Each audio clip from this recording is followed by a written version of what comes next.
Let's talk about The Blade itself. It was released back in 2006, I believe, by Joe Abercrombie, who was educated at the Lancaster Royal Grammar School and Manchester University, where he studied psychology. He moved into television production before taking up a career as a freelance film editor.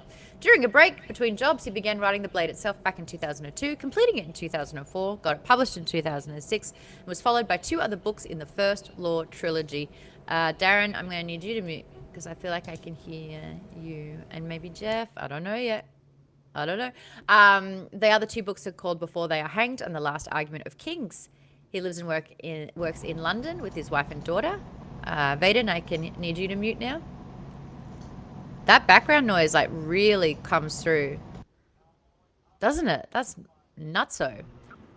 Oh, someone's doing it now. Darian, I'm going to need you to mute. Oh, it's every time someone comes in. Oh, that's so cool. Yeah, I need you to mute when you come in because for some reason Riverside picks up background noise like a mofo.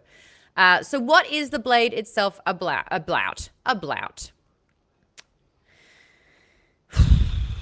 I will not get up and walk around and take a lap. I will calm down on camera, even though I said what is the book about? It's okay. It's okay. Little fumbles will happen like that from time to time. It's because I read plot. Nick, you were recording.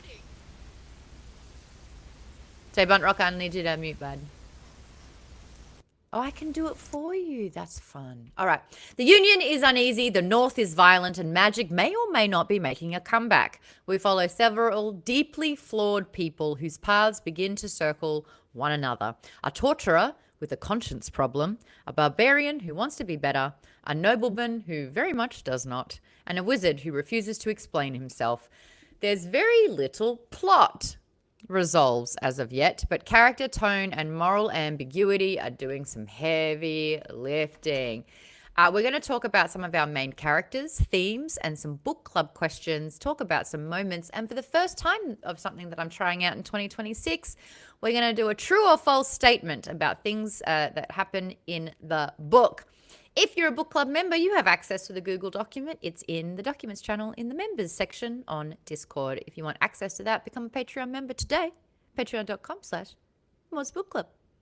It's $5. Support a small business. And also have the document for when we interview Joe Abercrombie, 23rd of January, 1 p.m. It's a Friday. It's a different time for us. We just locked it in. Very exciting. Have I still got soft audio? Am I soft as a person? No. But as a volume, mayhaps. A volume mixer. What's my... Can anyone guess where my microphone decided to randomly go today? What number between 1 and 100? I like 24. Higher. Page 76. It was 61. Oh, I just wrecked the game. I just told you. Maude. All right. So let's talk through some of the main questions first. Number 1, my question that I want to ask chat and that I want to ask. Oh, we had people say 34, 42, 43. That's funny. 61. Where is the rest of my chat? Where is the rest of the chat? Apparently there's like 35 that I haven't seen. Why aren't I seeing those? Public chat. No, we're good.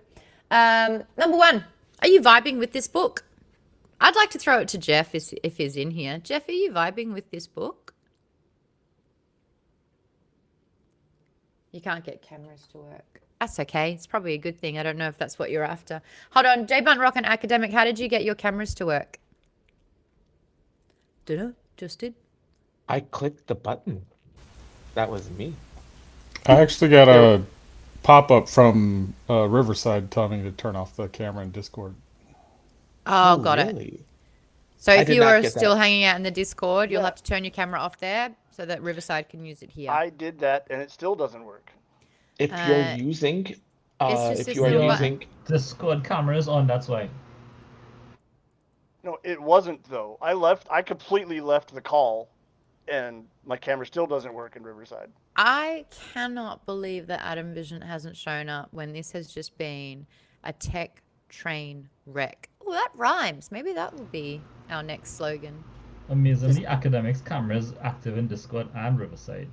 Yeah, make sure that your permissions are allowed if you're using a browser.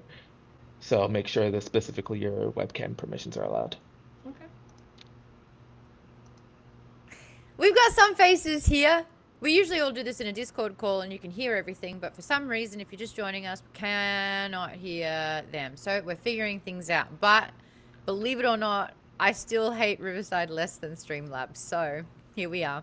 I'm looking at the Twitch chat as well.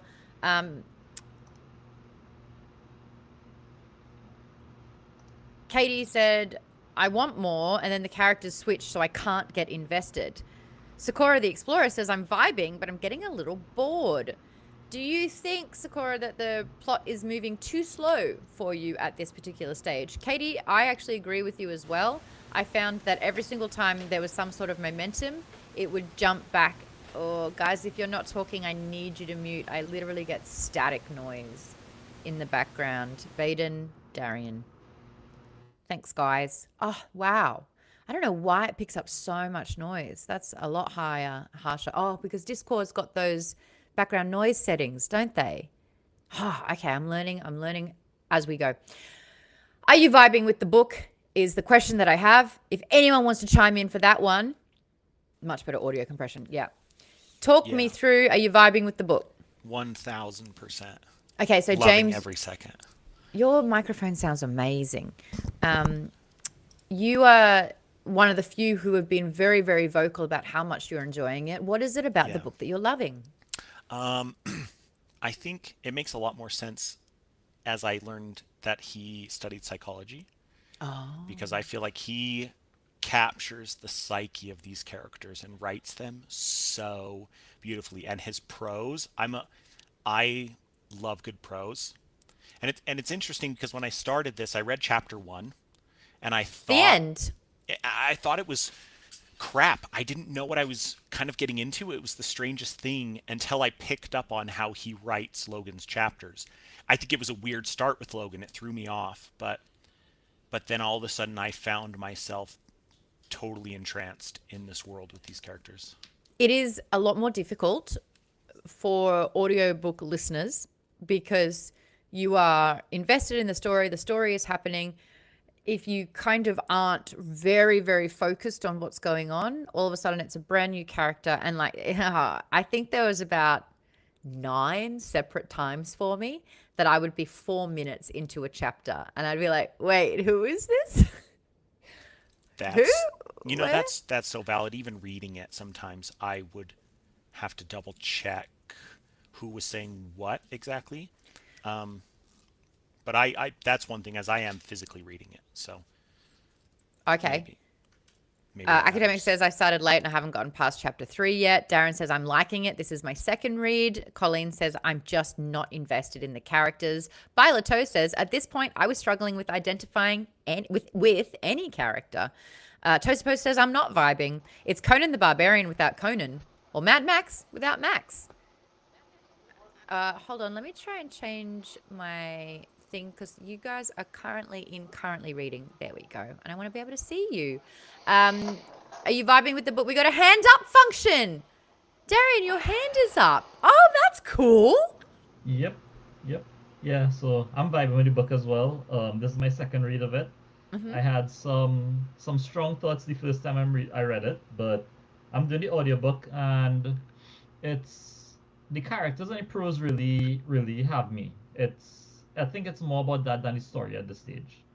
But that prose has me hooked for sure. It's I like his writing style. Catch has raised his hand. Catch, you're next. Yeah, I'm not vibing with this book at all, to be perfectly honest. I'm only 100 pages in. What chapter's that? I don't even remember. Cool. It's what chapter is it? That's a vibe. The Good Man. That's the chapter I'm in. There's like one character in this book I care about at all, and so it's far Logan. He's been in it for like 2 minutes. Do you think the book would immensely improve if the chapter had the name of the chapter and the point of view that we were getting. Is there a reason why people don't use sort of names in chapters? I think it would. I think I was do talking to Vaden about it the other day, that it would be immensely better if, and I don't want to like say that all authors should do this, but Pierce Brown did it very well with the second series of Red Rising books, where every chapter was like, this is who we're following right now. And it just Yeah. helped, because then you're not just thrown into like, wait, who is this again? I do think that if there's a multiple POV, just saying who the chapter is at the start, and you can still name a chapter if you want to call it The End, Logan, 100%. or Logan Nine Fingers. Yeah, then you can go straight into it. Bernadette said, the beginning was slow for me, but I'm now invested and really enjoying the complexity and depth of characters, different from the usual Chosen One tropes, etc. I'm looking forward to seeing how all the stories tie together. And around the halfway mark, you start seeing them come together, and I'm actually quite excited about that as well. I am enjoying it. What I got, like my sort of first impressions with this, that's a great question, actually, Nisha. How do you raise your hand?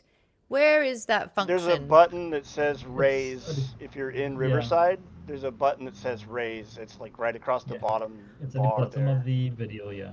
It's Just like like- right next to react, like 2 buttons to the left of the leave button. Yeah. I don't need you open. There we go. And also, Robin, it is telling me that your mic and camera are already in use. You have to close all your other tabs or any other apps that might be Can you not using hear it. me? Oh, yeah, it's working fine. Maybe that was an... Oh, you're solid. We love it. And, oh, you have your hand up. Yeah, I was just gonna agree with Tim and say that I'm also not vibing with this book right now, and Logan is the only character that I care about. Okay, wow, that's 2 for 2. Is that the most you've ever agreed with Tim in one sentence? Uh-huh. Wow, It that's kind of hurts my exciting. soul a little bit. That's Well, ex- apart from her and I's agreement that Steve never should have been killed. That's valid, yeah. Well, Steve's now in the Dungeon Crawler tabletop RPG campaign, which is really cool. Steve is Carl. It's not showing it. How do you raise your hand? My hand is up. I don't have a button. Oh, then let's get you in here, Nisha. I didn't think this was gonna be like a weird take, but Glockta is my favorite. Like, I'm Okay. I actually, talking with other people, because I've been posting about the blade itself a little bit over the last week, he is the number one talked about character from the book series. So I think it's like, I don't know if it's whether you love him or hate him, but he's a very stand-out character. And I think that there's a few reasons why this happens. Bernadette says, I find Glockta likable as well. Alicia says, I thought Glockta was everyone's favorite. Tim just says, he is a pawn. It's pretty obvious.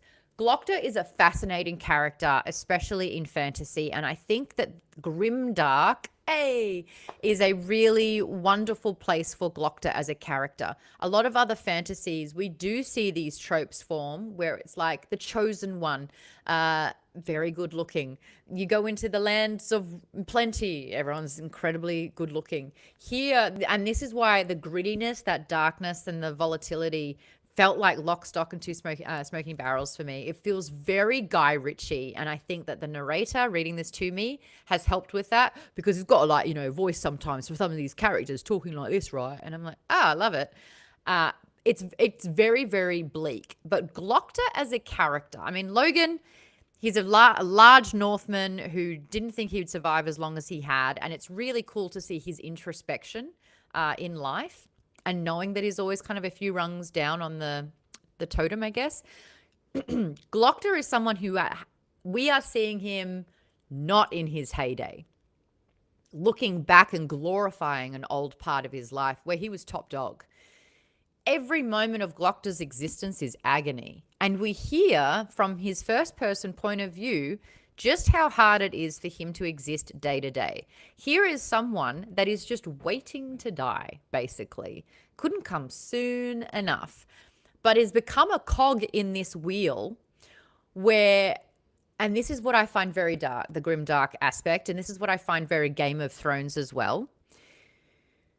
Someone always needs a scapegoat. The society is built to oppress or push down or to point a finger at someone. And it's almost as a way to cleanse them and their wrongdoing, to put a focus on someone else. And I got a little bit like, oh my God, this is what it was like for women in the pagan era, where if you stepped a toe out of line, you got burnt alive. Like, there's a witch over there. Don't look over here. And as soon as the spotlight or the blame or the fingers are pointing at someone that is not you, there is almost like an arrogance, a sense of safety, a sense of like, we need blood, calling out for it because you're okay. Glocta is wearing a safety blanket by being an inquisitor for the king. He is just carrying out a means. And if he does it well, and if he can kind of like keep his ducks in a row, he will stay alive, which is hilarious because the guy doesn't want to be alive. The audiobook has done such a good job by giving Glocta a lisp. So every single time he talks, you are reminded he does not have his top 4 teeth. He has also been a victim of torture. And torture is a trigger warning. Torture is a big aspect of this particular book because we are in grimdark territory. So I guess the next question that I have, the first one was like, are you vibing with the book? And that was, are you connecting with characters? Are you enjoying the writing style? Are you into grimdark as a subgenre? James, you've got your hand up. Yes. If I'm just surprised that no one's brought it up, and I might be the only one. But as we're talking about characters, I absolutely love Jezzel. Yeah. And I don't. No one else has said anything. Look, no, I'll be honest. Not even me. I've never had an irrational crush like this on someone, especially a male character in a book, and it has thrown me. And I love the dynamic with him and Artie. He's arrogant. James, this is the guy that everyone warns you about. I know. It's so cliche, and I finally get it, how women are like, they love the bad boy. It's every rationality's out the window. I want to sleep with him is like the craziest feeling. So I just wanted to throw that out there. I love Jezzel so much. Do you think that that's because he's pretty much the only moderately attractive character we've had thus far? I just kind of love his whole persona. He's a dick. He's a dick, but he's so innocently a dick. He's cutely a dick, right? He's the pompy. He's just been a prince his whole life, and he's just so charismatic. He doesn't even realize it. Well, he knows and he uses it, but I don't know. I don't know what it is, but it's working. Okay, I have so many books that I need you to read if this is your golden retriever with a dick streak. Maybe, yeah. I will Adolin, take Cassius. Well, see, Adolin, no. What? Okay, I love Cassius, but this is I don't know what it is. I don't know. Adolin's too childish for me. James, this is actually called a cry for help. That's what this is. And I know it because I've been through it. Wait. And we want someone that's going to treat you well. He likes Artie at the moment. He likes her. Me? No, the girl he's got a crush on, Artie. Artie? He is infatuated. He's never felt this before in his life, and it has turned his world upside down, and I love it so much. Artie is the coolest character. Okay, so that essence, that is a big part of romantasy. They've never felt this way until now. So that's what, as a female reader, that's the thing that we love the most. And if Lisa, Robin, Katie, interrupt me if I'm wrong, but that feeling of like being chosen is a wonderful feeling. And I love that you are experiencing that in this book. I think that's really cool. I want to be sandwiched between Jezzel and Artie is how I want this book to end. So I don't that's a whole different genre. Same. Oh, okay. That's not this one. Same. Okay. Oh, this is great. I'm going to go back into the comments. We will talk about Jezzel for sure. I want to have, because this is all character at the moment. There's some world building, there's some plot, there's some interesting uses of fantasy as a genre, but it's mainly characters here. So back to our conversation on Glocta real quick. Socorro says, I'm into Glocta. He's my favorite. Nick says, I don't particularly like Glocta, but it is fun following him. Jay Buntrock likes Glockter. Vaden says, I like Glockter's thoughts on people when he's talking, but I find his chapters repetitive. I thought the first few were really interesting, but once I kind of got an understanding, you're right. I was like, yeah, you said that, bro. Yeah, we've covered that. Yeah, go on. Even Zelda's bored right there. Good stretch. Academic says, yeah, those stairs are the worst. It is so interesting in a grimdark setting with a character like Glockter, and this is what's really fascinating. Everyone's trying to kill you, one-up you, backstab you, squash you down, push you down the bottom of the ladder, and yet Glockter's biggest enemy is descending stairs. And I just thought that was really interesting. No, Tim's rolling his eyes. Darian, you've raised your hand. Tim, Yeah, I just wanted to add something to Glockter. You mentioned how he's missing his top 4 teeth, right? Yes. The thing about it is he only has his bottom 4 teeth as well, so he literally cannot chew. Yes. He has to. He has a mild monologue on oatmeal. Yes. Porridge. Yeah, so it's like it's just like that level of torture was so heinous that. Yes, Darren says the same thing. They ripped out every other tooth so he can't chew. Yeah. Yep. Jeff, it says that your mic and camera are already in use. You're going to have to close those tabs if you would like to have them working in here. They're already in use. I'm getting notifications pop up for that. Tim, your hand is raised. You have to unmute before you're... Too many buttons. So all Glockta ever does is piss and moan about being in pain. Like, I get it. That sucks. That's actually but it's his entire chronic character. Yeah, so you've just described... I'm going to stop you right now. You are literally describing chronic pain. I know, but this is as a chronic. It doesn't go away. Where does it... Right, but it as is a character in always this book, there. It's where like does walking it go from there? With a terrible pebble in your shoe. I understand that, Maude, but what I'm saying is there's no room for growth from that. I think that there has been. I do think that we hear more and more of understanding the system, realizing that it's flawed, not wanting to be a part of it. We are getting it a little bit more and more. I do think that what's fascinating about Glockta and what's really important, it's the kind of representation for disabled people who are in chronic pain. This is the representation there. And I kind of feel like if you're complaining about pain all the time, it's like that is literally their lived experience. James says, we are seeing Glockta rise in position and power. Alicia says, preach, Maude. I'm going to imagine that you snapped after that, so I will give you one for you in here. Also, Jezzel is an empty vessel. He's completely useless as a I'm still going in Glockta. I have to catch up on the chat. I'm so sorry. I've got so much chat coming through. I just have to say that. No, get it out. Get it out. I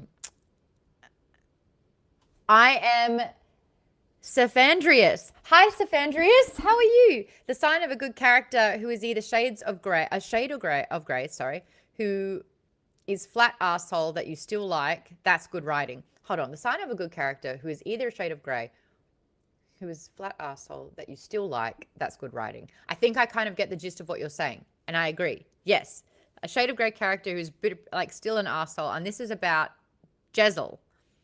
It's still great writing. Glockta in his heyday is Jezzel. Yes, Darian. Sorry, that was Darren. And I love that before and after contrast and how bitter and resentful, like you can see this sort of like seething manipulation that Glockta has looking at Jezzel being like, Thun, you have no idea of just how bad it can get. We can't play Screamed Goat in Riverside. No, maybe I can do it in here, but I have to go back into the chat. Can I do it? Will it all let me work? Or is it all... No. Ugh. I can't figure it out. Never mind. But just pretend we had a screaming goat right now.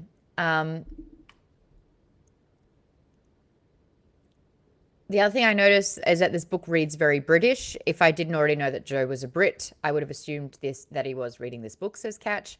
Lisa says, I'm not uninterested in this book. I just started it too late because I was trying to finally finish Rhythm of War. I want to hear your opinions on that, actually, before we continue this conversation.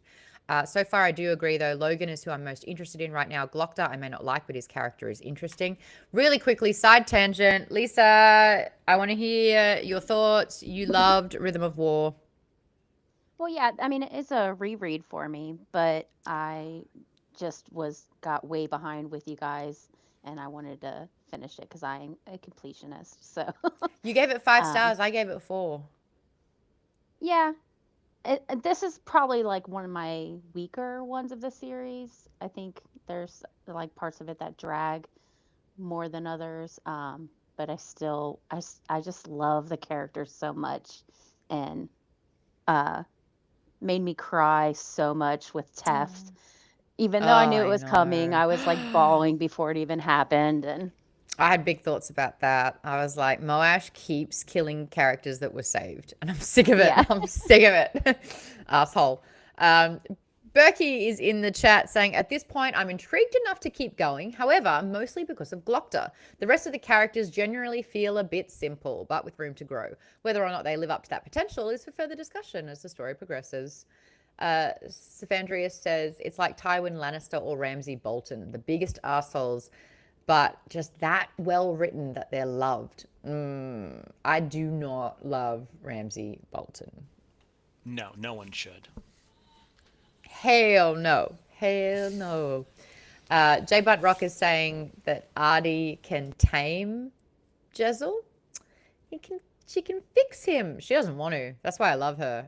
She's one of my favorite characters at the moment. She's so interesting. I really, really dig her. No wonder. Like, I get why Jezzel's got instant crush. I'm like, yeah, she's amazing. She's awesome. Academic, you said that kind of person will piss me all the way off. What kind of person?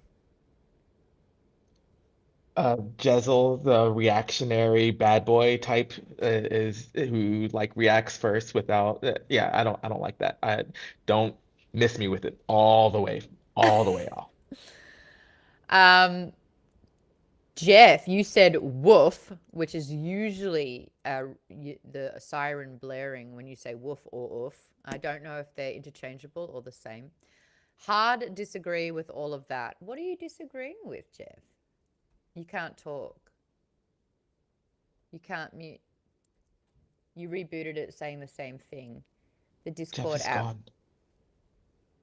He's He not left even us. in the Discord. Yeah, I Jeff think was Jeff disagreeing completely when logged James out. was talking.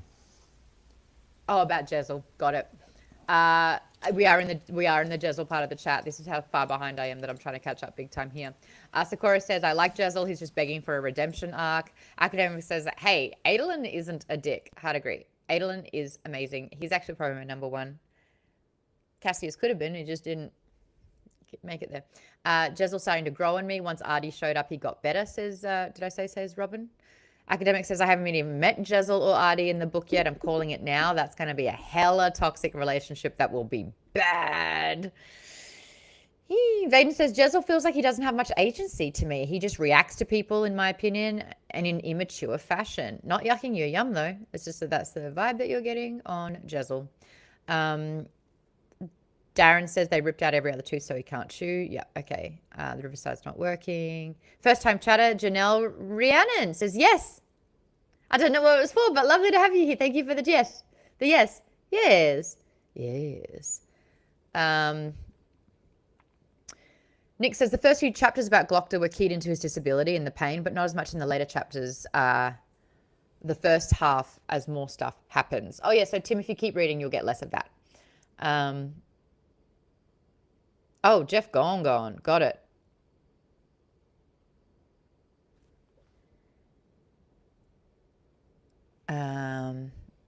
There is an F Moash club on Reddit for a reason. Okay.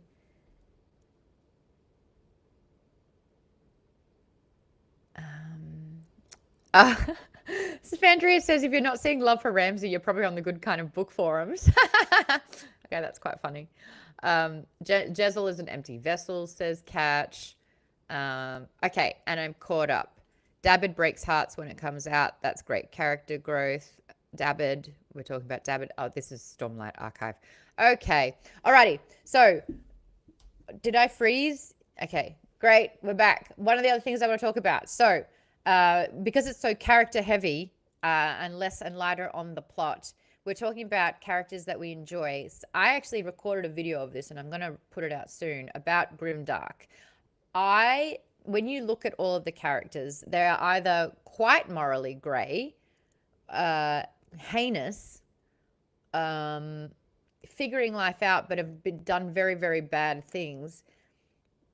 There's a YouTube super chat. Shut the front door. Desert Moon 555 says hi. Hello, welcome. We've got a few in the YouTube.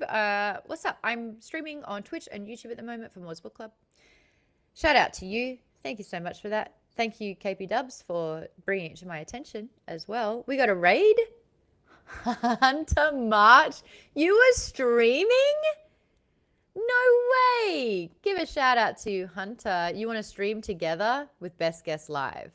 I said yes, and I am so scared for what I've just accepted, and I don't know how to unaccept it, but I pressed accept. For those that don't know, Hunter March is a host on Netflix. He's hosting the new Netflix show, It's about games, but it says I'm joining. I don't know what's going on. But those that are here, James Buntrock has just gifted 5 gift subs to everyone. Rapture got one, Cloud got one, F-Pop, Tharix, and Poppy Monroe. If you got one, make sure you say thank you because we're nice here. For all of the Hunter Marches, what is your community called? Marches? The marching band? The marching band, surely. Lol, Maude is 22 days behind. Oh, good Lord. Where are the other 20 that haven't popped up for me? You'd have to scroll way back in the stream chat to catch it. When I was doing my tech difficulties, when I was having my not so mild panic. Steve bought you a handbag, and I hit 1,500 gift subs. That's so many. That's so many. I'm like, I want to say, Catch, I think it's time to get a hobby, but you're literally doing it on this broadcast right now in the book club. So that doesn't even work. That's amazing. It's only money. You can't take it with you. And if I can spread some joy and some good in the world, I'm going to fucking do it. 1,500 gift subs. Christ almighty. Well, if you got gifted a sub thanks to Catch earlier on, make sure you say thank you, Catch. Do a better job than I do. I'm just like, what are you doing? I was really kind of like, I was like, it's just gonna slip on and she's gonna completely miss it. You have to call me out. I knew you were gonna miss it because you were using Riverside for the first time, and I was like, 100% bet Riverside doesn't have the call outs for when subs are gifted and stuff. So unless you're looking at the chat, you'll never see it. And I'm in the chat for Twitch now, but I have to go between Twitch. Oh, if I just do that, that's easier. But anyways, there you go. Hunter, are you still there? I pressed a button. I don't know if it's worked. For those that are in the marching band, what's up? My name's Maude. Hunter and I have been friends for a few years now. Goodness, when was it? Whenever Scott Tweedy moved into town? 4 years ago? Time. Oh, that's right. It was like right at the beginning of the pandemic. Haha. Congratulations for your new job. That's so exciting. I'm glad that Netflix has taken you back after doing Sugar Rush with them. My name is Maude. I'm a nerd. I host a sci-fi fantasy book club. We meet on Thursdays to talk about sci-fi and fantasy books. At the moment, we're talking about Joe Abercrombie's The Blade itself. It is the first book in a series called the First Law Trilogy, and it's a subgenre of fantasy called Grimdark, which if I read it, I will say Gridmark every single time. So this is kind of like talking about a book. So if you haven't read it, it might not make sense. If you don't read, most people don't. That's why I started the book club. I'm encouraging people to read. Thank you, Cameron. Telling me to hydrate. Thanks for the bits as well. We're going to keep chatting. If you're wondering who all these people are, yes, it is. If you're wondering who all these people, oh my God, Riverside, everything's backwards. It's backwards. If you're wondering who all these people are in the chat, they're in the book club. They're literally in Maude's Book Club as member pluses where you get access into the call to chat about the book that we've covered. We are trying to read more books. That's the goal here. Put your phone down, pick a book up, especially if you're a nerd. We get to talk about really cool things. The Blade itself is quite dark. It covers how many characters? 5, 7? The points of views that we get are Glockta, I think it's 4 main Logan, characters. West, Jezzel. We don't kind of get Baez because Baez is with He's Nine with Fingers Logan. the whole time. We got that random assassin girl on the road. We've got that random pharaoh. Oh, it's spelt pharaoh. I thought it was like pharaoh, like an Egyptian pharaoh. That's what happens when you listen to it. One chapter of pharaoh. Yep. 3 major and 3 minor, says Wikipedia. Thanks, Sally. Most of my books are on my phone, says Colleen. So we're going to get stuck back into the discussion. If that sounds like your jam, follow along. If you're looking for accountability and an online book club, you found it. It's a lot of fun. I bring my dog. One chapter of Logan's Former Merry Men. Oh, that's right. The Flatheads. That really threw me as well. I had no idea what was happening there. And it wasn't until I went on to Fable. And James, you were like, yeah, I told you his friends would be fine. And I was like, oh, is that what's happening? Oh. That's the chapter I'm on right now. That's the chapter that you're on, Flatheads? Yeah. Okay. Nakanisha, she's in the chat saying there was a whole chapter of guys in the north. Metal Frog says, I can't read. 1, I always go to sleep. 2, my comprehension and retaining what I read makes me struggle, so I don't read books. Thank you. Listen to them. That's what audiobooks are for. And I don't even like audiobooks, and I'll pimp audiobooks for you. I mean, that's been the game changer for me, listening to audiobooks, but I will say it is a skill to learn to listen. It is like working out your brain like a muscle. You have to stay attentive, and that can be really, really hard for some people, myself included. I had to learn. Integral Compass says, have 2 of his books, but I haven't started them yet. Compass, this is your sign. We're reading The Blade itself. You got a week to finish the first half of the book. Cancel your weekend plans. That's what's happening here. So let's go through some of the more, the other questions. The issue that I have and the video that I'm doing about this is Grimdark leaves very little room for decency. I am struggling with characters that are morally grey, do not have redeeming qualities, are kind of assholes.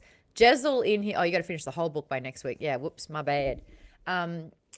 Like even Jezzel, who I hear you, James, he's a bit of a bad boy. He's very cute. He's got, he keeps winning all the games of cards. He's very skilled as a swordsman. I actually like him now that he's not drinking so much as well. He's very, very handsome. But being inside of his head, he has no remorse that he's fleecing his friends for all of their money. He has very little compassion and grace when it comes to a hierarchy. He basically says that he's got premium blood, and so he should be given more privileges and advantages in life because of his status. And he academic, just a reminder that your video is on from the chest. Yeah. I'll say with 10 tone downs, Jezzel's the worst. That type of person is the worst. And I will let the whole world understand that I disdain that type of individual. Sorry. No, and we need to have these conversations. Steph is on that same page saying so entitled. Colleen says he's absolutely entitled. Maude, yes? May I just interject? Absolutely. I need to be clear. I get it. And these are horrible traits, okay? And also... but psychologically, you can understand. This is why it makes sense that he went through the schooling.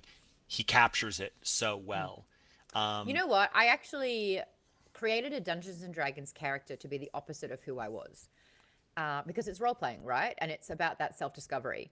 The first one that I did was a Hermione-based character. She was a wizard who was lawfully good, and she was agonizing to play.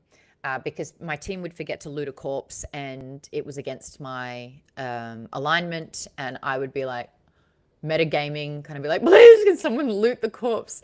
I'd be like, we shouldn't loot the corpse. It was really difficult, but she had her hero moment. There was a total party kill except me, and if I didn't roll a 20, everyone would have died. I rolled a 20. I saved the entire campaign. It was one of the greatest moments of my life. And I don't think that would have happened if I was slightly more C-bomby than I was. So I was very, very good as that character. Another character that I created was a noble. She was a high elf, and she was racist. She had this exact sort of thing. And I'm like, okay, here is this character. Who is she? What is she like?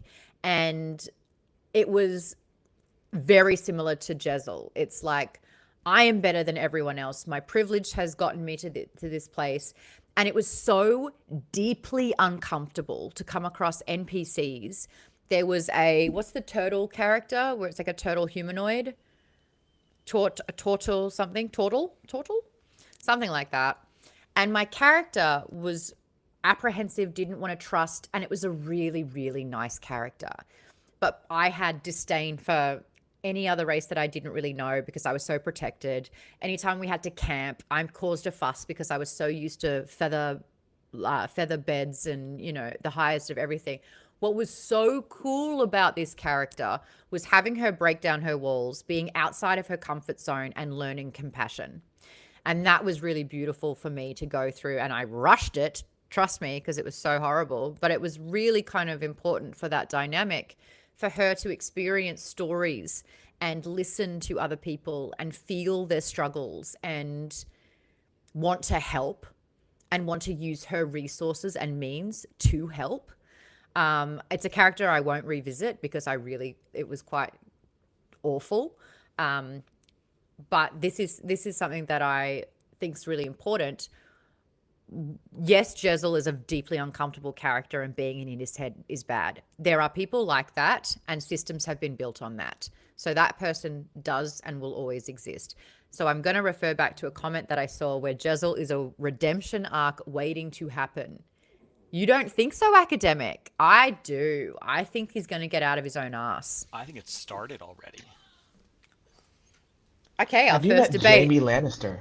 In the red corner. Yeah, but Jamie lost his hand. Oh, his poor hand. Jamie had a not the hand. consequence. Jamie had a consequence. He still fucked his sister. And then how did that story end? At least as far as the TV shows go. It was he never really learnt the lesson, and he died living and dying by his values. There's the first initial values. And so like this is one of the hallmarks I feel like of grimdark is that you see the quote unquote dark, gritty real world is that sometimes people don't learn. Suck. And that's suck. just what it is. Yeah. The problem that I have though is that even the nicest character, the one that we all like the most, Logan, is showing a sense of decency, and like that's his character, and that's why Basil is like Bazing, Bazunga, Bayaz. Bayaz. This is the Magi. Oh yeah, I'm turning into a potato. Oh no, YouTube's back, Twitch is not. Potato. We're getting robot Maude audio. Oh my god. This was supposed to be the better solution. This was supposed to be the better solution. Adam Vision. It's good right now. Okay, we're back. It was, Fine then on it Twitch. broke in. Never mind. I wonder if it's because I'm dual streaming to two and I have them both open. But I'm only using one camera. You'd think it would be better. You look fine on Twitch. I'll say that. Academic has said, have you met Ned Stark? Exactly, he didn't last long. Decency gets you killed. For me as a reader, Maude Garrett needs a character that has decency. Statistically, I do not believe that every single person is bad. So when we are reading a book where every single character is mostly bad, or irredeemable or unlikable or evil tendencies, I really struggle with it. And what I noticed that it kind of lived in grimdark. This is very like Game of Thrones. There are some good people. There are some clever people. There are some horrible, mostly horrible people. It can kind of feel for me a bit suffocating. I have also read two other books, Zodiac Academy and Atlas 6, that have all unlikable characters. And it's really really hard for me. Like, I do not enjoy a severe lack of decency. There is enough happening here that it's okay, but if I don't get some decency or hope soon, it will become suffocating for me. Darian, you have your hand up. Vaden says, I feel the same way, Maude. We just need a little hope, Vaden. Yeah. Just a couple of things. I'm gonna refer to Jaime Lannister in the book, where he actually does have redemption so far because he's, his words, he's tired of having shit for honor. But with regard to Jezal, I think really it's his meeting with Adi that it's starting to challenge his preconceptions because he's not supposed to feel this way about a commoner, and that's what she is at the end of the day. Yeah, but that's a And real pickle in his bonnet, isn't it? yeah, That's it's not a really saying. it's causing like a really existential shift and like, why am I feeling this way? I'm not supposed to even notice her, but She's that's all you can so think about. beneath me. Yeah. But one thing is,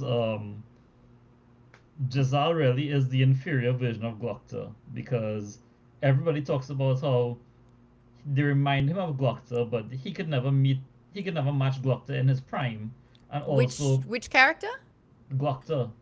And who are you comparing Yeah, it to? Jezal. Yeah, like Jezal is just an inferior version of him because, like, although they say he's like the new generation's Glocta, like in terms of like a dashing guy, on the way up, they say he could never be what Glocta was in his prime.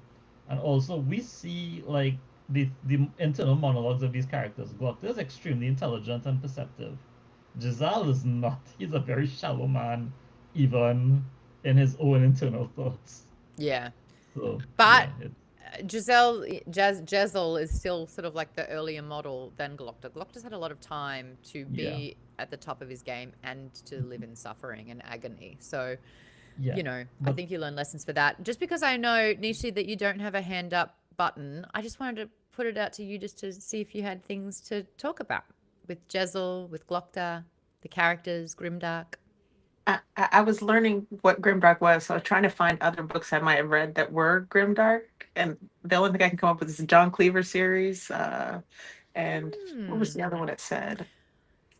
So I don't really read Grimdark, but I'm really liking this a lot. Oh, the Poppy War series was the other one that said was kind of Grimdark. Yes. So we actually did the first book of Poppy War, and we did a vote to see if we should continue it, and it was not a somewhat close split, but no one out because it was bleak. And that's what's really hard about Grimdark. It is sort of like the desolation of hope. These really like these dark and heavy themes, suffering, a lot of suffering in it. Poppy Wars had someone and in this book alone, and I think someone else, Ali, was it you? When they go, right here, when they go into details with physical or mental torture, it made me tune out, which also kept me from attaching to any of the characters of the plot. I'm the same. I don't want to listen to torture. I don't want to hear suffering. I'm very sensitive to that. I always see books as an escape. And so if the place in the book is worse than our current reality, I don't really want to escape into it. Reading for me as a whole is fun. That's not to say bad things can't happen, because bad things happen all the time, and every story does need an antagonist, whether the antagonist is society itself, whether it's a singular person, whether it's a system that needs to be toppled. Zelda, your snores are so loud, my love. Like, you have passed out. You look like you've drunk a bottle of whiskey. You will look like Jezal after your big night, and you've got to get up at 5 a.m. to go running for 10 miles. Like, are you good, girl? Flatlined. If I didn't hear the snore, oh, my bad, girl, my bad. I'm so no, you're good. You're good. I'm so sorry. Oh, we're a potato on Twitch, so no one can see you being really cute right now. Lies of Loch Lamora is a brilliant grimdark. I loved Lies of Loch Lamora. I still felt like there was somewhat hope in that, and I felt like Locke was a likable character. Like Anisha says, is it too taboo to say that as an American, grimdark actually doesn't seem all so bad? I don't think Lies of Loch Lamora is grimdark.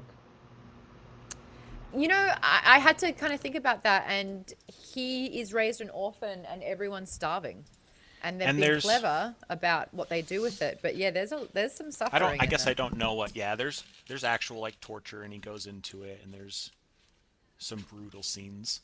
So I wasn't sure, maybe because you're right. Because then you talked about how Locke was actually like a likable character, and he had some good qualities, and so it was maybe at least it played with ideas of grimdark. I don't know. I feel like it would be like a grimdark heist, because heist was sort of like the main genre of that, and heist is always quite fun. I think, love a good heist. Nick says the material is dark and gruesome, but I don't feel a sense of hopelessness and despair. Reading it, that would make it hard for me to get through. YouTube is a minute behind. I would say the best example of like grimdark for me would be like those Marlon James books. Yes. Red Wolf, Black Leopard. Yeah, like that I series of had to books. That's continue the reading definition that. of grimdark for me. Yeah. Yes. I was quite disturbed reading that book. I did not I love like those it books. at all. I know you do. And I always think that's such a fascinating, and this is why the book club's so great, because a lot of us found that quite difficult to read. I know that Thierry, after the first sort of like abuse that happens in the book, he bowed out. He's like, hey, that's taboo. It's crossed a line for me. I'm not going any further.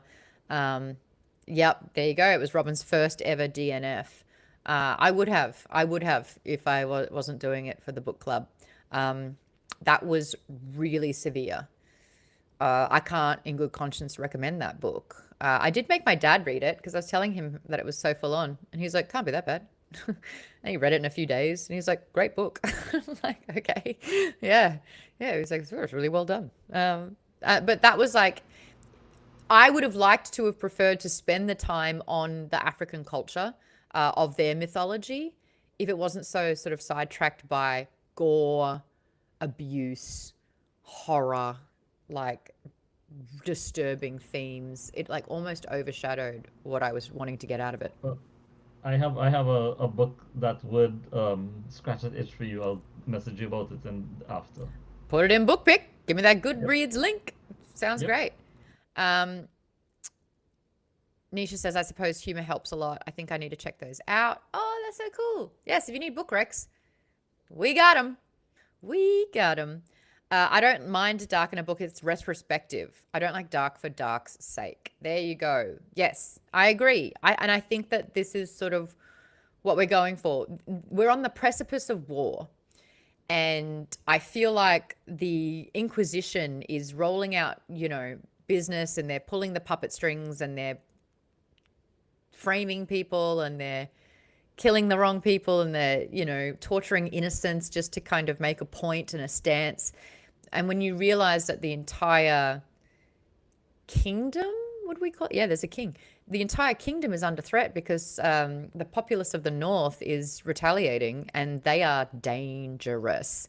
And they are already taking, I don't want to go too far because I know a lot of people haven't read enough yet, but there's a threat in the north, and this is when it reminds me of Game of Thrones. The north remembers winter is coming. Bethard Stark, king of the north. I mean, just Bethard. Yeah, he was a decent man and he died. But here is someone who is just going through the word of his king. And that was a really beautiful moment with him and Logan, where they were almost always fighting on the different side, where one was fighting for the king, the other one wasn't, and they had to kill him. And then they swapped, and he was fighting for the king and he didn't want to, and so he had to kill him. Logan doesn't want blood on his hands. He doesn't fight because he wants to. He fights because he needs to. And he is a big, burly guy, and I think some of his destiny was almost chosen for him. He's a really interesting character. He's Jason Statham, isn't he?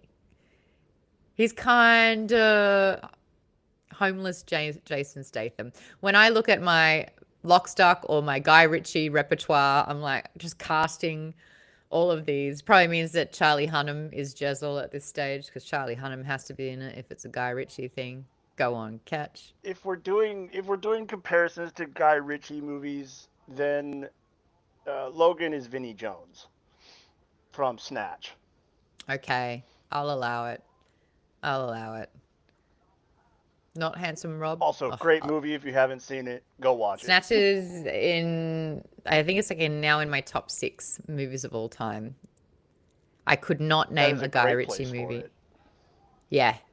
It's just, and Brad Pitt's character in it is my favorite role of his.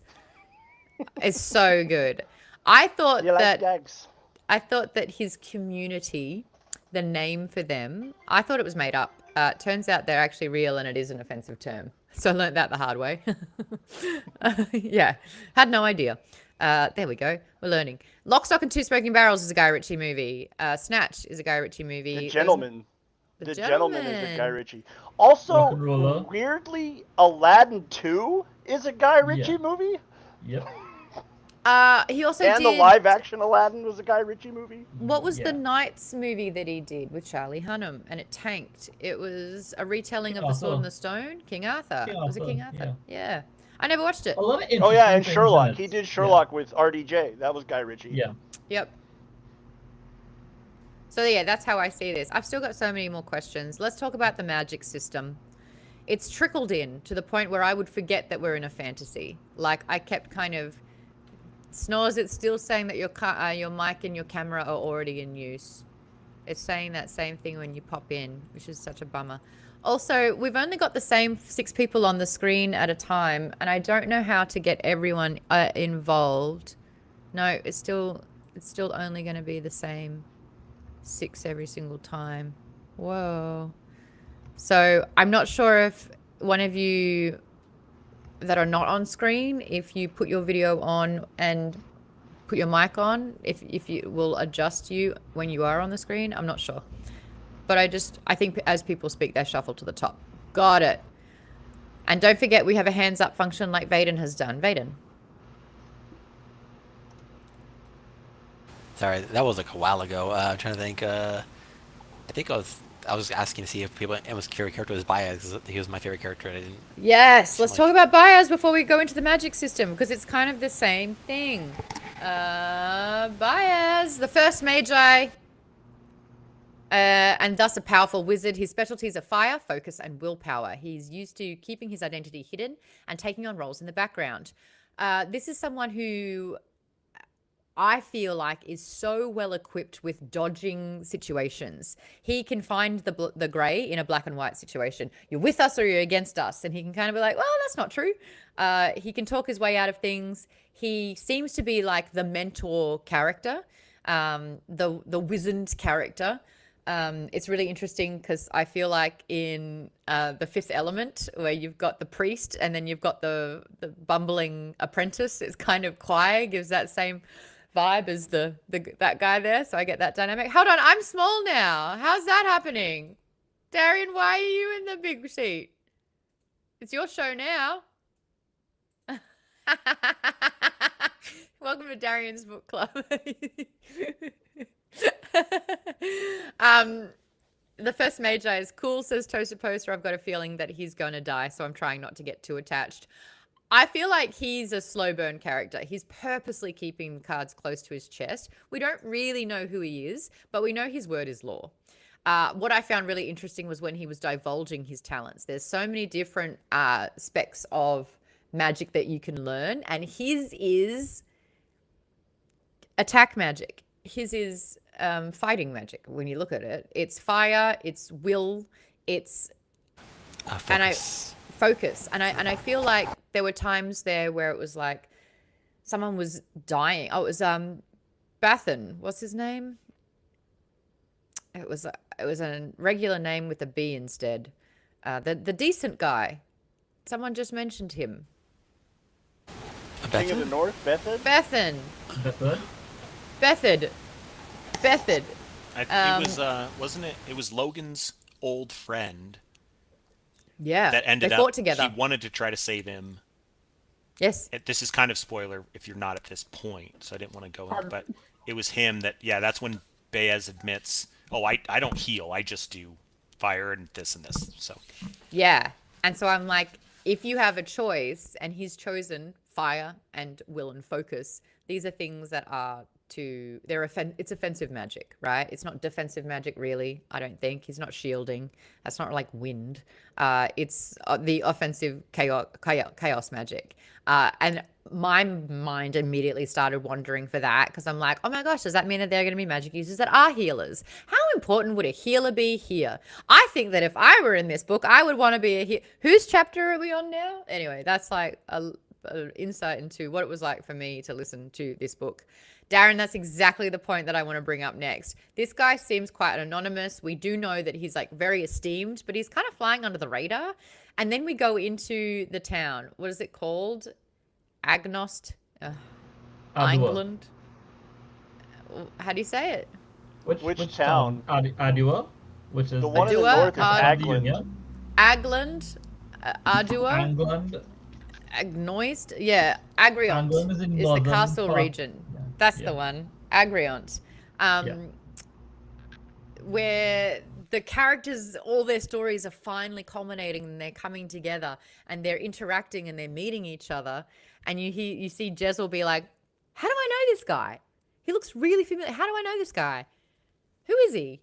And then he's like, oh, I run past his statue every day. And so we, the reader, who have had several POVs with Basil, is kind of like, Bayaz? God damn it. Bayaz. That was like a real oh shit moment where it's like, oh, this guy is really someone. Now, the corruption that's happening in Agriont is frustrating, but that's like this is where like my Lockstock kind of seedy, corrupt underground shit that's going down. When they find the person who knows that his time is up and he's, they're having that interrogation moment and he ends up jumping out the window, but not before saying, look at the inner circle. Look at there were the three things. He's like, you should be looking in the inner circle. The banks. Was it the university? Basically like all the places of power, but it was the inner... The closed council. Yeah, closed council. Because you have the open council and the closed one. Yeah. And then go catch. I was just going to say, you automatically know the closed council is corrupt because it's called a closed council. Yeah. You don't need to know anything more about it than that. And it's so interesting seeing the not trial, just the presentation of not facts. But this whole thing where it was like, how convenient, this man confessed, and who is the person that made you do it? Oh, the next tortured man who has been brainwashed to say exactly what we are telling him to say, only so that they can get rid of someone really quite high up, and the whole thing's a farce.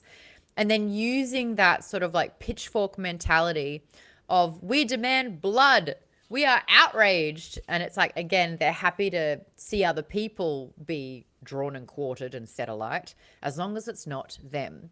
So that's like what's going on inside the walls. Now that we know that Bayaz is a part of the closed council, the closed clouncil, says Toaster Poster. Nice. Bethard's the king. Logan's friend was a different B name. Bethard. Oh, okay. I thought that was Bethard. Bethard. I don't know. Nick says, depends on how important the plot, the magic will be. If it's not central to the plot and just a few characters can use magic, I'm kind of fine with a soft magic system.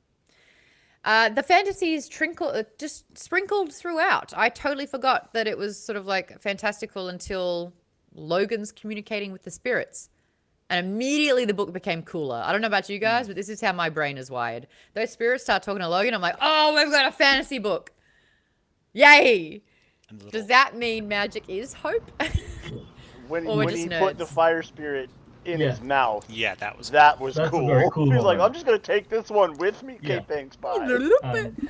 Especially when he gets attacked and it's like, fire attack. Yeah. Logan Magic's dying in this world. The whole spirits thing was cool, especially when you know that their numbers are diminishing, because it makes them that much more important.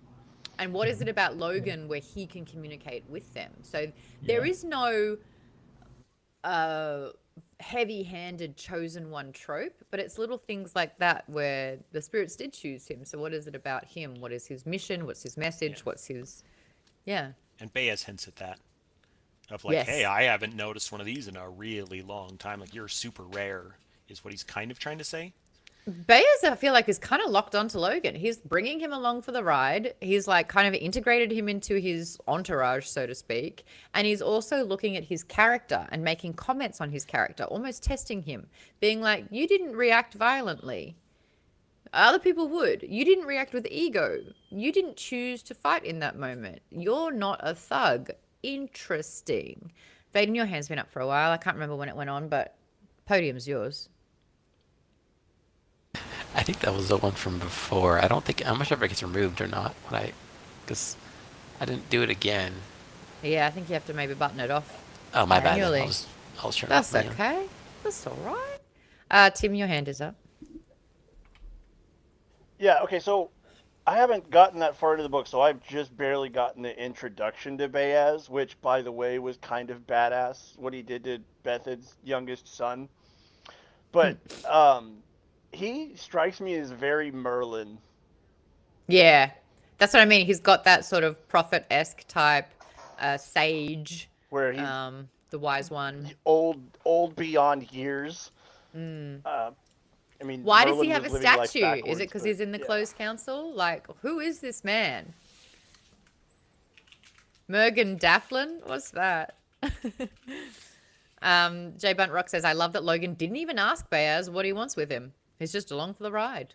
I mean, for Logan, it's like, what else is he going to do? He's been starving, beaten, bashed, bruised for so long that this is a much better reality for him. Darian, your hand's up.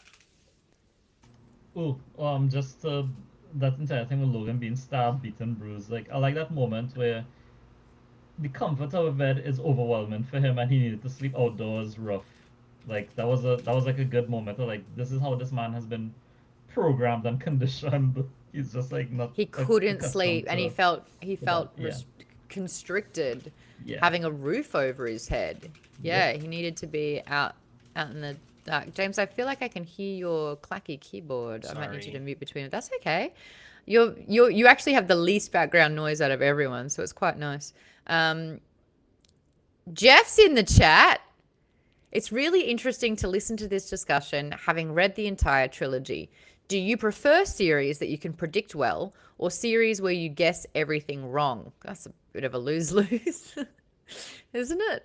I like unpredictable fun where things can go right. How's that? So neither of the above?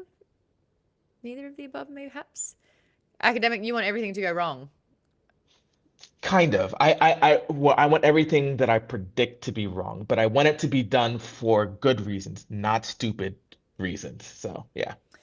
I know for a fact that Jeff doesn't like predictably tropey things, especially in sort of like romantasy, where there are very heavy-handed tropes and they are quite predictable. But my argument would be it's like comfort food. You shouldn't eat those naughty calories, but God, they taste so good. And sometimes I want a book where I can kind of switch off my brain and I know it's going to hit those tropes. And if they do a good enough job with it, hell yeah, more power to me. Nisha, your hand is up. Yeah, I like your analogy with the food, but I prefer not to be able to guess it. Like I do make guesses, but I prefer them to be wrong just because it makes it more exciting.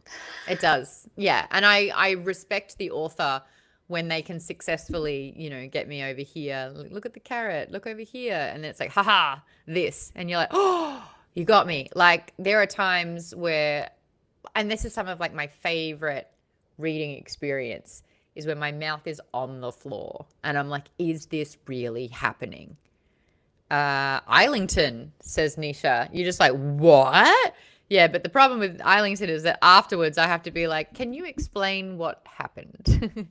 Darian is saying that you got that with George R.R. Martin, with Rothfuss, and it's usually killing a character that you thought was safe. It's that level of risk. It's like anything can happen. And I think sometimes like predictable writing will protect characters unnecessarily, or there's no real risk, or it's kind of so blindingly obvious what's going to happen.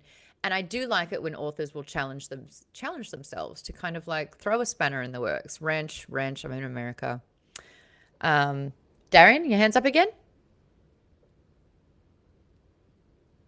Oh, I didn't realize my hand was up.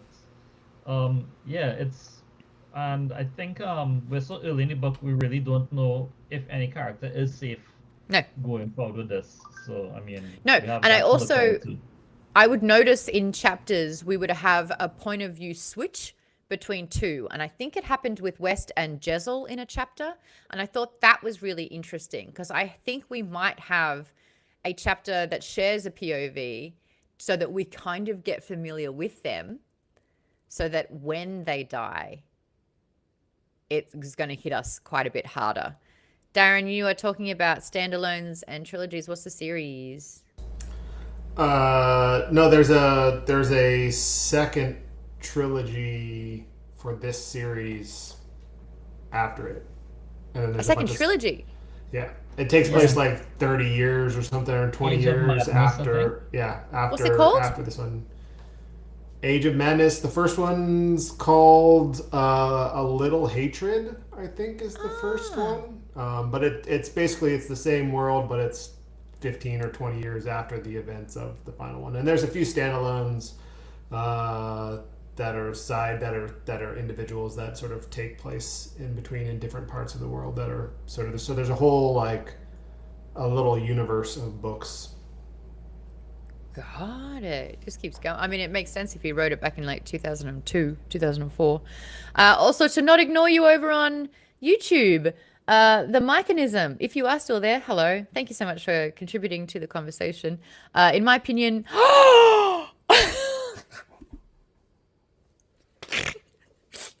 I'm reading out the comment and the whole screen just crashes. Oh, snap. Something went wrong while displaying this webpage. Why? That's so rude. It could not have been timed better. Not to ignore you, but also... Am I gonna get here? Okay, sorry, where were we? In my opinion, Abercrombie does grimdark fantasy better than Martin. I'm stoked you're covering this series. It's crazy when the character you feel least sleazed out by is the torturer. Exactly. Oh shit. Glockter's my favorite character in the series by far. It's wild. You are right. I would feel probably safer in a room with Glockter than I would with Jezzel, maybe. Like, that's saying something. Glockter gives very asexual. Can I, with Jezzel, he never outwardly, to defend Jezzel, okay? Look, someone needs to. Tim, you're on camera.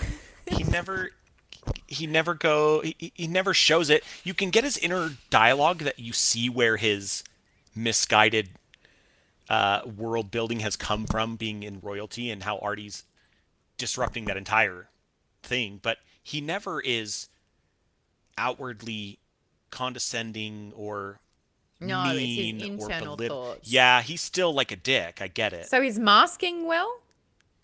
He's at least knows how to be social with it. He's not just like a tyrant with it. Sure, he's still got these parts of him that are... Yeah, he's very charismatic about it. Yeah. Jezzel upholds West's wishes in staying away from Artie so far. Yes. I loved that moment from West, actually. West was like, as your friend, I'm asking you to not go there. As her brother, I'm warning you to stop. Oh, I thought that was so cool. And that's a good point. He does. That's a big moment for him too. There is levels of respect, but there are other things where, Catch, I can see you imploding as we talk. I mean, as far as first impressions go, this is a guy from wealth, from money, that has absolutely no issues fleecing his friends for all they're worth, knowing that they have absolutely no money. That to me is icky as fuck. That to me is not a friend. That is not decent. It's like, why? It's his ego, right? All right, Catch, I'm going to tap you in. You're up. Jezzel is not a good person. If you have shitty thoughts in your head and you never vocalize them, you're still a shitty person. If you're Hey- racist in your brain and never say anything racist, you're still racist. Like You are he's not a good inwardly person racist. at all. Hey, Kat, have you been with someone who you were attracted to and they were somewhat charming, but they were not a decent person? I'll wait. Can't say that I have. I'll chime I- in more. Yeah, let's go. I definitely married someone. Mind you, I'm single now. I married someone who's very, very charming, could say all the right words, but their inner monologue, the first thing that comes out of their mouth, definitely not the positive thing. It's like the thing you don't. They just show the world the charm so that you're hooked. It's Yep. Have I dated men who I thought could be decent, who were very charming and very sweet, and then really not a good person? Yes. It happens. Were they gorgeous? Yes. Is that the point we're trying to make with Jezzel? Yes. Now, I do think, though, that there are some qualities that are somewhat irredeemable, and I would like to see him change and snap out of this way sooner than later because it's very problematic. Is he a product of the system? Yes. There is classism. This whole thing is about classism, and I think one of the most perfect visualizations and fly on the wall moments that we had about it was Logan being so overwhelmed by being in a city with hundreds of thousands of people, and he looks to his left and there is a woman holding her baby that is begging for food because she's starving, and meters away are people dining in luxury and probably gorging, and he cannot understand that if someone is there with a lot and there is someone who is there with nothing, how that can coexist. And that is classism right there. And then the explanation that was given to him was the system is always going to punch down. And there are just levels of worse and worse and worse. And if you're lucky, you are born on the bottom and you can still become a thief or a whore. Because if you cannot do that, then you are left to beg. Hearing that was, and like being in Logan's shoes for that was really shattering. It was really powerful, I think.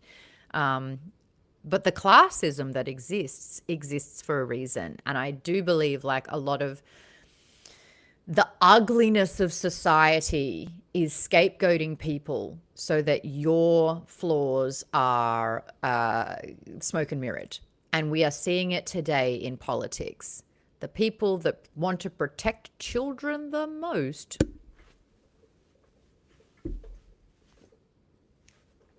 I don't want to get removed from this country. But when people point fingers claiming loudly about something, chances are it's a confession. Look over there, don't look here. And that is definitely what is happening in this society. It is ugly. It is real. It is still present today. There are people that have equated extreme wealth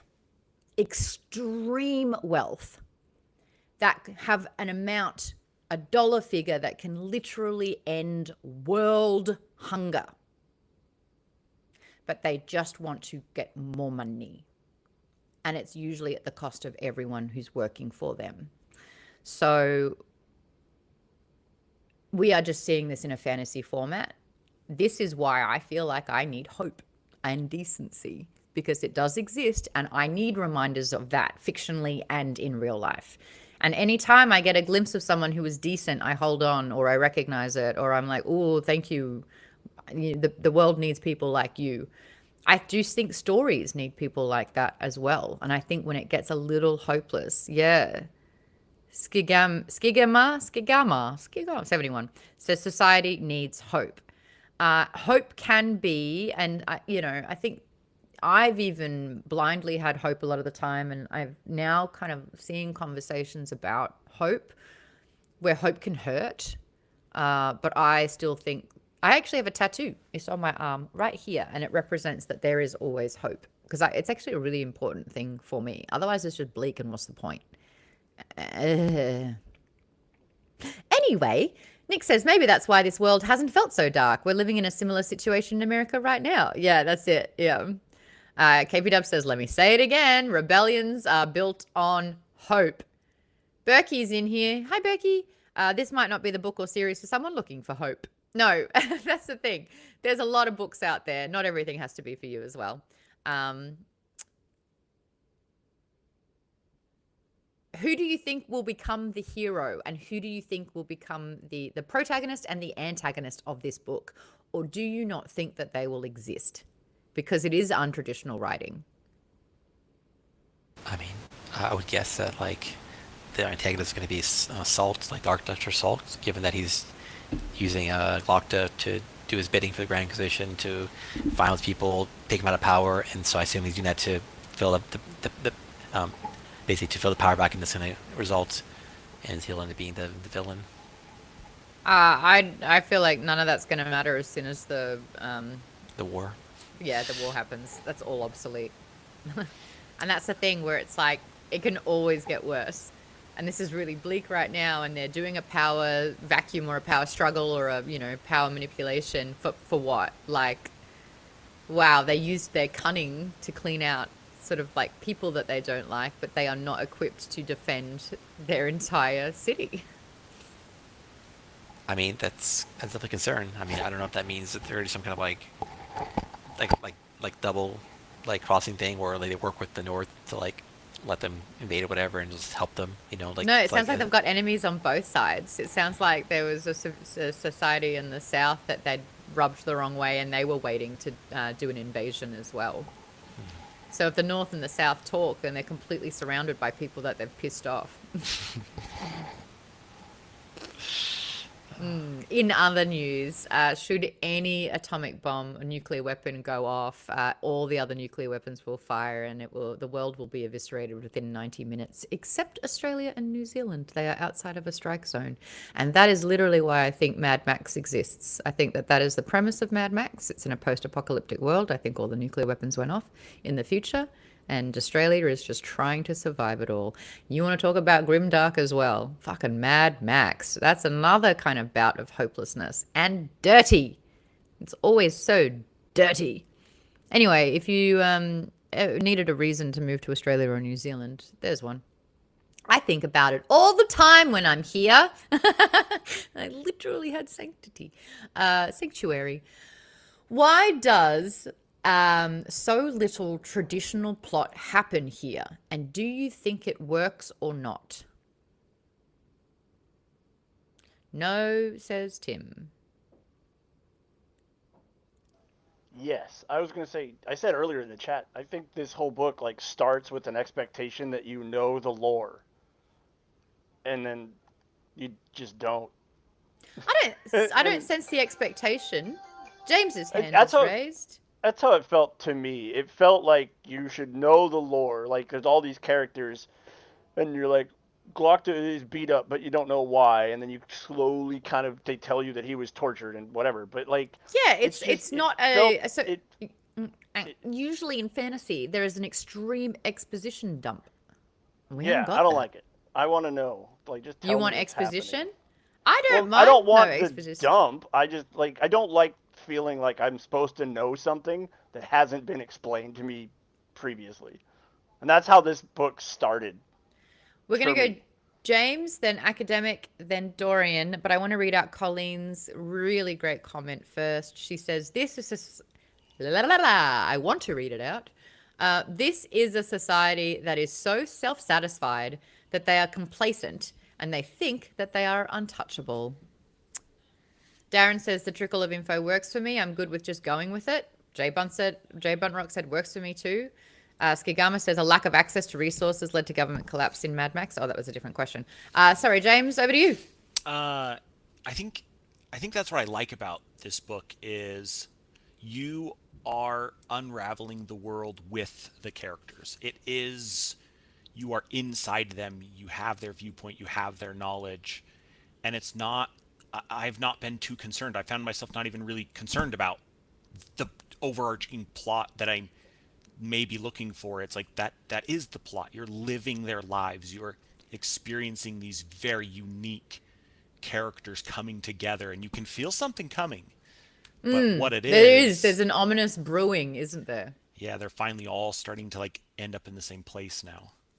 I also never felt like there were gaping holes in understanding. Why are we doing this? What's that about? Who is this? I don't feel like Joe has built a world in desperate need of like an amount of exposition. I'm learning about the different areas and locations because there's a character in all of the different locations, and you're not getting that academic. I mean, yes and no. I think you're right that Joe has built a world that does not need a lot of exposition. It feels like we are in medieval Earth. Like that's what it feels like. It's So called it feels England. what are we talking about? What are we talking about? Right? Yeah, exactly. Right? So like it Have you doesn't been feel to like Australia?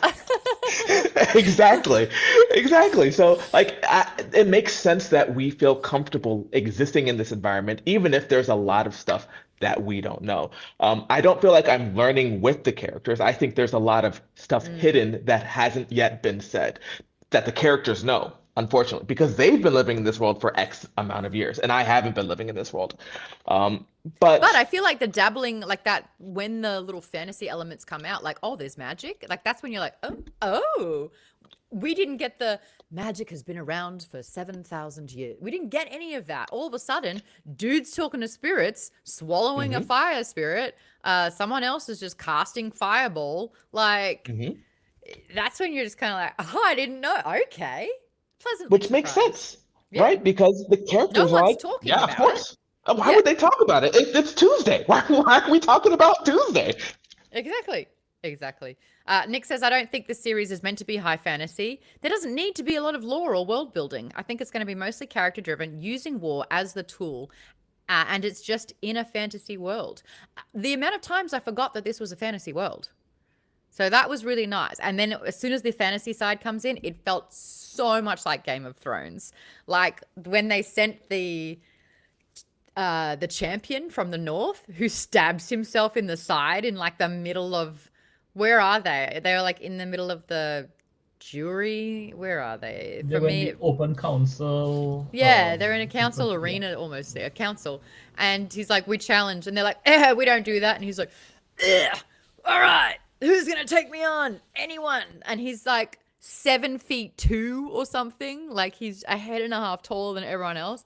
And Jezel's there being like, don't know if I'll do it today, but maybe I'll feel like it on Saturday. And he's like, cool, locked. We're doing that then. And Jezel's like, the fuck did I shut your mouth. That was a really funny moment. And that's a likable trait, James. I will agree with you there. I thought that was a really funny moment where he kind of talks himself into problems. You know, I also have inside thoughts that come out and I'm like, oh, I said that out loud. Oh, but they're not racist thoughts. But it would be, I don't feel like fighting you today, but maybe I could feel like it on Saturday. And they're like, cool, that's a legally binding verbal agreement. And I'd be like, well, shit, it was a joke. Yeah, so I do relate to James in those regards. Darian, you had your hand up before. Did you want to get in that? Darren's got your hand up. You'll be next after Darian. Okay. Oh, I'm trying to remember what I was gonna say now. We were talking No, about I the like lack of- this. I like this world where we don't have these exposition dumps. It's just I do it's too. trickled in just as you're going along with the story. But That's my it type is of at the- fantasy. the exposition doesn't exist because this isn't plot first.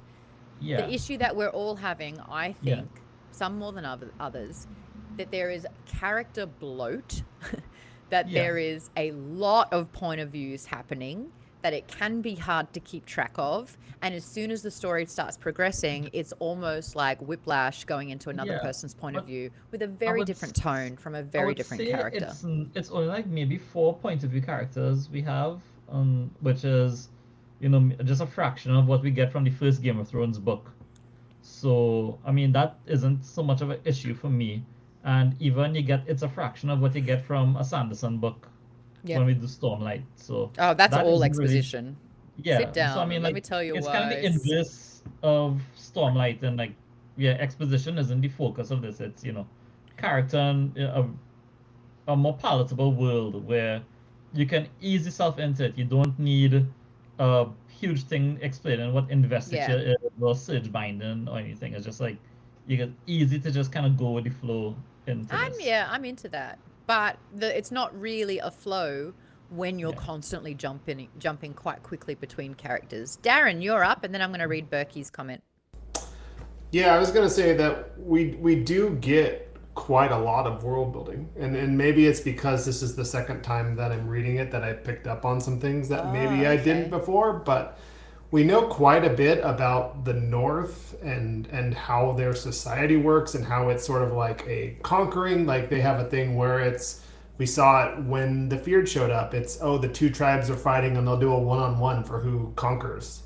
And we know that was Logan. Logan was that role for Bethad and all of his party members, like the Dogman and what, those are people that he fought in duels and spared, and they sort of became with him. But we know a lot about the South and how all that stuff they're fighting there, and the Empire. It's just like a lot of trickle of stuff, but it is there. It just sort of, it's little bits and pieces, and it's from people who honestly don't really care about all that stuff, because the people in Ottawa, they're sort of on this sort of central island, and like everything is a distant thing that they don't really need to worry about. I feel like if we are not noticing it, then that's good writing. That's really well done, and it makes sense in the story. The worst is when two people who know the information talk about it, because you're like, who's learning? It's just the audience. So I like the fact that you've got Logan in there with people who aren't from the North, so he can talk about the cultural aspects of it as that educator. I thought that was really well done. Berkey, speaking of trickling, Berkey says, the trickling of info isn't really a problem for me. The problem is that the plot is lacking a real or driving focus. It almost comes across as cozy, Gridmark. Did I say Gridmark? I did it! Because I was reading the comment. I finally did it. Gridmark, dark. Shit. Guys, if you don't know, I'm dyslexic. There you go. I love the fact, okay, so there's two very different conversations happening, and that is the fact that there's not enough depth in the story. There's not a clear agenda. We're hopping between characters so much. There's no real driving focus. I think a second conversation that's a little bit separate is the fact that it's a cozy grimdark. I love a cozy grimdark. In fact, that's the only kind of grimdark I would want to be in. So I'm all for it being cozy. If you want it to be more grimdark than this, if you want to dial up the torture and the suffering and the darkness of it, I don't know if I would like that as much. So I think cozy grimdark as a genre is fantastic. Academic. Cozy grimdark sounds to me like if I was in a grimdark that was cozy, that sounds like I have no agency. That's what that feels like. Ooh. And I don't want that. I want control. Okay. Now that's really cool as well. Who's got more thoughts about this? Do you think that there is enough of a plot or progression happening? Who can tell me in one sentence the progress of the story to where we are halfway through not a single person. Mine would be war is coming. War is coming.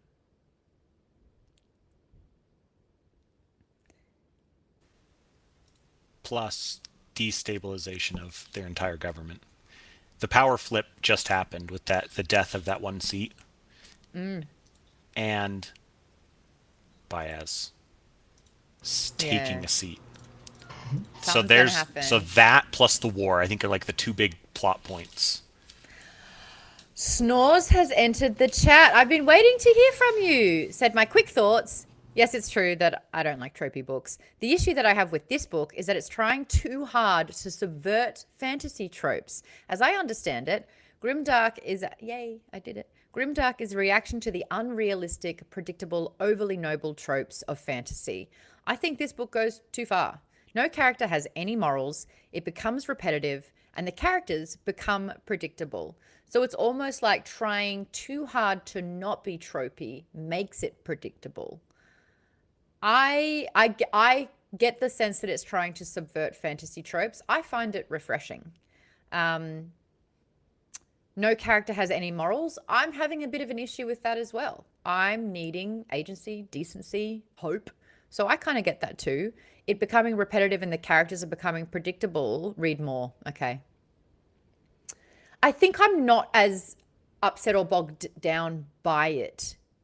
We get morality in degrees. I absolutely agree with that. Yeah, I'm just not getting as bogged down. Like I'm still enjoying it. And I really like talking about it, which is wild. You know how like sometimes if I haven't liked a book and you can tell I don't want to talk about it because I'll be like, hey, what was the memory that you remember from the 9th grade specifically? And we'll spend an hour talking about it. This one I actually really enjoy talking about. Nick says, war is coming from the north and probably from the south, and the Union is internally destabilizing as different people are vying for power. And Jezzel is just trying to become a fencing master. Yeah, but he stopped drinking. He's really trying. And and it's paying off. He's doing really quite well at the moment. No, don't do that on my stream. I'll get fucking canned. I forgot that my camera was on your stream. Yes. I apologize. I'll get banned for like, I don't know. I'm just getting. Take your Listen, pick. Maude, and this I do not mean for this to sound offensive, but I am getting very I can fix him vibes from you with Jezzel. I don't have time to fix anyone. Jezzel will figure it out. He's Trust a big in Jezzel. boy. No, he won't. It will He's a big happen boy. because deep down, he actually is a good person. I think the potential is there. No, he won't. That's right. what I said. It took me 90 pages to figure that out. Look, I don't think he's very likable, but I don't despise him or am perturbed by him as a character. I've seen versions and iterations of this character time and time again. He's fucking Han Solo. Like, it's that kind of thing. Han Solo did not want to have anything to do with Leia and the political impact and how he could save it all. He just wanted money and he wanted out.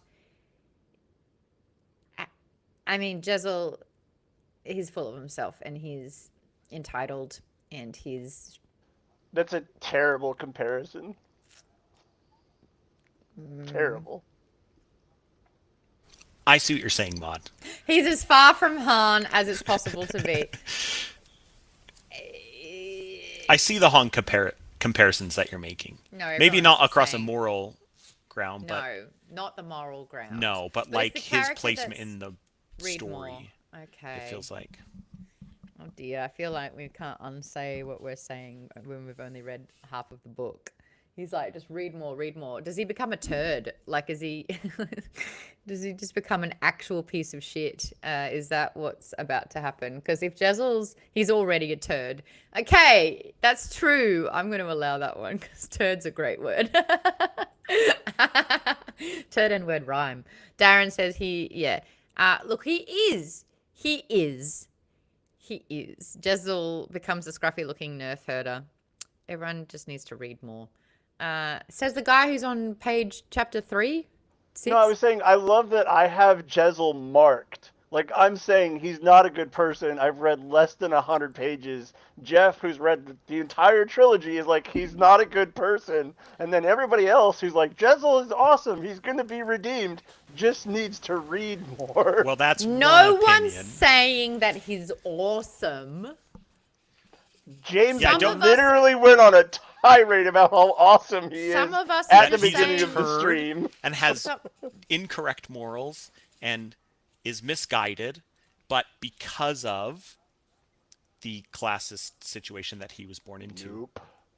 He is as useless to the world of this book as Elon Musk is to the Earth. is Jezzel getting it all the time?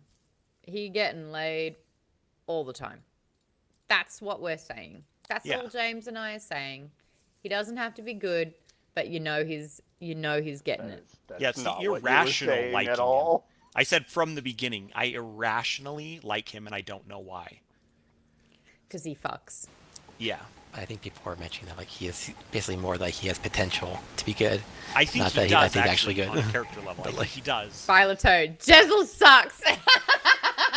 He does. He does. You are not finding anyone in this conversation that's not saying he is a good guy. He is problematic. He has antiquated views on things. He has distorted views on things. He is entitled. He believes himself to be better than other people. He fleeces his... That was actually the one that bothered me the most. That's when... And because it happened early, I was like, not cool, my dude. And that was when he basically baited his friend to put forward all of his money, knowing that that was all the money he had to even eat that week. And he took it without a blink. That, for me... That's called gambling. Yeah, but he swindled his friend. And I didn't like that. Like, if he threw him like, hey, I know I just took 10 coins, here, take 2 back, just so you're not stuck. You know what I mean? That's the redeeming quality. But he didn't. And for me, because that happened early on, I was like, Jez, that was shit. And then, of course, he kept saying things where it's like, oh, that was also shit. And, If that was my no good best as well. friend is willing to bet his rent money on to me, I'm gonna take it because it's just me I wouldn't. saying, you're an idiot. I wouldn't. I would not. That is something that, and that's a decency thing. I would absolutely not do that. If I knew that that's all that they had and they were willing to risk it all, and if it goes bad, it would, no, I couldn't do that. And that was funny that was the line for me. But there are other things where it's like he was a drunk. He was going out and getting so shit-faced that he was like trying not to throw up in the middle of the road, like in the middle of a conversation. I was like, buddy, reel it in.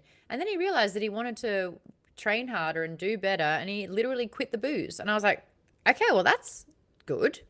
That's something that, you know, and this is where there's like shades of it, right? Jay Buntrock, you've had your hand up. I'd love for you to take the stage. Back to the just no characters have morality. I wanted to point out that Logan sacrificed his favorite pot to carry Malachus Kwai. Yes. And I would present that as the greatest show of morality we've ever read in Mott's Book Club. 40 miles. That was a Carried good pot. 40 A miles. very good pot. Quality Yeah, cookware. it's a reliable pot. You know, But that's like- a big sacrifice. To carry this guy, in my head, I remember thinking, dude, we wouldn't blame you if you had to bail on him. Like, we wouldn't blame you if you had to leave him behind. Like, that's a sticky one. It would be understandable. And he's like, I've left people behind all the fucking time. People have done a lot less for me to give up on them a lot more. And yeah, you're right. And I think this is what Bayaz sees in him, where he's like noticing these qualities, and he's like, you're not what you seem. So I agree. I think Logan, is his past shiny? Absolutely not. But I think he's seen and done so much that he's now able to kind of correct course on decisions and realize what's worth it and just what's not. So yeah, I think that's why from this chat, he has been the standout character for people. Oh, see you later, Jake. We're talking about a book that you haven't read. That's going to be hard. Colleen about Jezzel says, he reminds me of someone I know. Yeah, he reminds everyone of someone that everyone knows. That's why the character exists. Jezzel's issue is that not only did he take his friend's money that they needed, but he did it purely for his ego. He didn't even have the excuse that he was trying to teach him a lesson. I agree. That for me was just so gross. Nisha says, even Kwai didn't mind being left behind. He surprised us all, but I think someone knew already because they came to get him for a reason. Ooh. Jeff has given us the definition of grimdark. Stories that are not set in the real world, with characters who behave in ways that are morally bad and a subject matter that is sad, hopeless, or violent. There you go. So maybe for some, this is grimdark cozy, grimdark light. I do not need more morally bad, sad, hopeless, violent moments. I don't. This is my capacity. Now we need a definition of grid mark. Every time I Point on a say map. Every time I Point on say the map. grid mark, it actually makes me think of F1 when the that where they take off. That's grid mark for me. Every time I say it, I'm like, God damn it. What's Grimmark? Who said Grimmark? Did I get one of those in there too? I did. I said Oh yeah, Grimmark. you did. I said a Oh Grimmark yeah. in there. Good. Good. I prefer Grimmark over Gridmark. I'll tell you. Oh, Grimmark. I did. I remember saying it. That's fun. That sounds like some of the romantasy that I read. Yeah, actually, some of them are like that. All right, guys, that's time. I'm getting a zit right between my eyes. Fun times. Fun times. Thank you to those who stuck around for YouTube. I don't do it often. I'll try and do it some more. 2026, I'm going to kind of change some of the ways we do things. But don't worry, I'll let you know when it all happens ahead of time, so you're not caught by surprise. Oh, well, that must be nice, KP. Oh, I see what you're trying to say. Oh, cool. I don't know if that'll happen, though. Byler says, I think Cost Grimdark was a dig on, Cozy Grimdark was a dig on the lack of agency imposed by any villain or aspect of the world. Got it, yeah. And I hear Cozy and I'm like, sounds so nice. Oh, look, you can see I scratched it and now it's all red there. Oh, well. I had a bunch more book club questions in the document. If you want to go ahead and answer them in the doc, go for it. I also did a little fun true or false moment where it was like, true or false, Logan isn't a redeemed man trying to be better. He's a violent man on probation with himself. The Bloody Nine isn't a split personality. It's the most honest version of Logan. True or false? True or false? Glockta is the moral center of the book, and that's deeply uncomfortable. True or false? Pain hasn't broken Glockta. It's made him clearer. Glockta is more self-aware than any hero in the story, and that's why he's dangerous. True or false? True. Jezal's insecurity is louder than his arrogance. True or false? True. Jezal would absolutely be the villain in a nicer fantasy, and he knows it, which is what makes it worse. Oh my god, I clocked it. If Jezal had power now, he would abuse it without even noticing. True. He's already doing it. Is Jezal Cassius coded? No, because Cassius had decency. He just got pitted against Darrow through his brother's death. So that was a catalyst that's kind of steeped in Cassius's own decency. What? Toaster, Poster, and I nailed it at the same time. Jezal is Gaston. Oh my god, that's so funny. Jezal's Gaston. All right, with that information, James, does that change how you see Jezal at all? Because Gaston fucks. Gaston is a moron. 3 girls. No, Gaston is way better than Jezal. Physically handsome. Jezal is known for also his wit from everyone. So there's a level more with Jezal than Gaston. I think he's Jezal's more a little insidious. bit. I think Jezal's more switched on than Gaston. I think Gaston is way less aware. Yeah. I think Gaston is a better person than Jezal. I still like his chin. I still like his chin. I guess that's a perfect answer. Gaston is especially good at expectorating. Thank you, Robin. That's the quote of the club. That's it. My, what a guy, Gaston. No, wow, you didn't miss a shot, Gaston. You're the greatest hunter in the whole world. No beast has a chance against you, and no girl for that matter. No, Maude. The quote of the stream that we need to have as a soundbite is "pickle in his cap" or whatever it was you said earlier today. Bonnet. So it's Yeah, you've got a pickle bee in in your his bonnet. What the hell is that? Okay, I can break this down for you. There's a bee in your bonnet, or it's a pickle of a situation. So I just put the pickle in the bonnet. Okay. Hello. That needs to be a soundbite now for 100%. Oh, here's a good one. I actually like these true or falses. They're really fun, and I want to keep doing them. We have to get time. If this were a D&D party, no one would trust anyone, and they would still survive. True or false? By accident, maybe. True or false? The real tension isn't war or magic. It's whether change is even possible. True. True. Hey, that's the tension of every grimdark. You mean Gridmark? Guys, thank you so much for joining us for the first discussion of The Blade Itself by Joe Abercrombie. Your homework is to finish the book. We will be meeting same time next Thursday, 5 p.m. PT, for 2 hours to talk about the book. I'm going to try and figure out some of these tech issues. I will say I really don't mind having you guys in the call. The background noise is a little bit shit. I want to try and see if we can do something about that with the microphone, or if I can try and just get the sound to work while we're in Discord. That would fix everything. So leave that with me so we can figure it out. But for a first attempt, I've had worse. I've had worse tech issues. I'm still here. I've walked before. I threatened to quit streaming for the rest of my life before. It's gone so badly. So there you go. Fuck it, we did it live. Who would we like to raid on Twitch? And to my YouTube, thank you so much. Appreciate it. Thank you again to Desert Moon for the super chat. That's fun.